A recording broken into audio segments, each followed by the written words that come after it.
Welcome to the TotK channel. Thanks for watching today, and let's talk about The Legend of Zelda Trees of the Kingdom. And that's right, we're talking about the trees inside the new game, Tears of the Kingdom, because evidently they're causing quite the ruckus online as far as players abusing the mechanics of the trees to skip large portions of the game or solve a lot of different puzzles in the game. And no, it's not the trees themselves, but the trees are usually the catalyst for what's called the Ultrahand, which allows you to basically stick a ton of objects together, and in this case, a bunch of trees that you've cut down together to create enormously long bridges or enormously long ladders for you to essentially jump over all kind of areas or cross all kinds of areas in the game. Now, I did notice this myself early on in the game. I was trying to get to the third shrine. I couldn't figure out how in the world to get up on top of this little temple area. So I just simply cut down a bunch of trees, stuck them all together with the Ultra Hand, made myself a little bridge or a little ladder to climb up here, then swung it around and cross this little gap here, getting over the mountain to finally get to the third shrine. And I've done this a lot in the game since then, as far as getting to lookout towers or simply getting to areas I probably wasn't supposed to go to yet.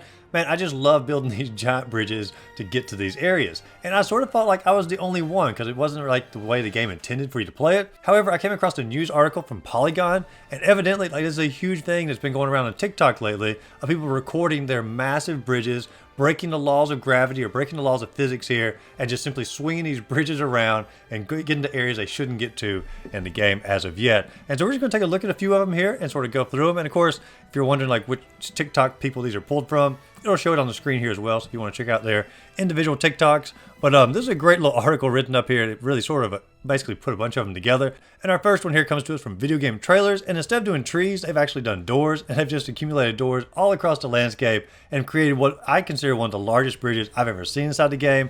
And look at the enormous gap that they are crossing over here to get to an area that they probably shouldn't be to yet, at least as far as the story goes. And I just love the ability that the game has given us here to basically create your own path. And I know that's what Tears of the Kingdom is really all about, but I don't really think Nintendo intended for us to, abuse the trees or abuse the doors to create such enormous bridges to skip large portions of the game. And this is an awesome looking bridge here, but that's not the only one. We're going to get to some even more awesome ones as we go. And our next one here is going to be to us from Waluigi Mariner. And you can see here, they've constructed one basically going over in the intro area, and they've, good Lord, how many trees did they have to cut down to go across this bridge? This bridge is longer than the other bridge, and I think they probably had to cut down every single tree inside the tutorial area just to get to this little island over here. And I found it amazing. We got another one down here. This person titled it the Infinity Bridge, and you can see they're not just doing trees, they're also doing little mine carts here, gluing them all together. And this one comes to us from Game Explain, which is actually a pretty huge channel. But once again, creating these enormous bridges. And I don't know if Nintendo is going to ever fix this, because I think people are having a ton of fun with it. But I also think it's going to, break the game a little bit in some ways. You got another one down here coming to us from Ultrahand, and I may be saying that name completely wrong. And they're doing something very similar to what I did to get to that third shrine. And there's a little bit neater looking than mine was. Mine was a little more laddery looking, but still same idea. And then we have another one down here from PackDude167, and he even says on here, I think my bridge broke physics for a moment. And you're going to see the game sort of jitter a little bit as he goes, because he is creating a enormous log bridge. And it's like his little Ultra Hand can't hardly hold it up. I guess the Ultra Hand is, I assume, ultra powerful as it would go, but even it can't hold that enormous logger bridge, at least for long. And then we have somebody else down here, Nanu H. And I think their entire intention here was just simply to show you how much you can combine together, because it spans the entire screen and even a little bit further on than that based on what they've constructed here. And then we have one down here where they actually solved the puzzle inside of a shrine, which is phenomenal here.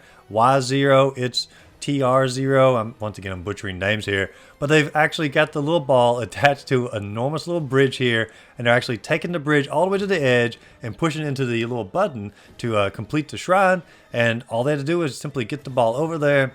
It finishes the shrine up and unlocks the door. And not at all how Nintendo intended for you to solve this problem. But hey, the game is made for ingenuity, and these players are truly doing what Nintendo, I guess, asked us to do.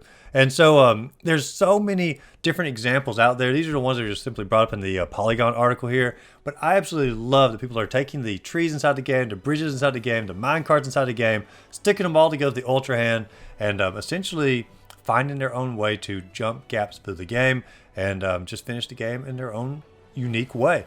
And like I said, I've been doing this out of my playthrough as well because I always enjoy finding ways to like cheese areas or cheese bosses, and the Ultrahand ability just sort of plays like right into that. And so I love the Ultrahand in the game. I think it's like probably the best part of the game, at least for me, because I enjoy finding these little alternate routes, combining things, and just sort of doing what Nintendo might not wanted you to do to finish these areas up. And I can foresee one day where Nintendo might end up patching it or putting like a limit as far as like how many items you can put on the Ultrahand together at one time, just simply to try to, I guess, sort of corral people into doing it the way Nintendo wanted to, and not to skip large portions of what they've worked so hard to create inside this game.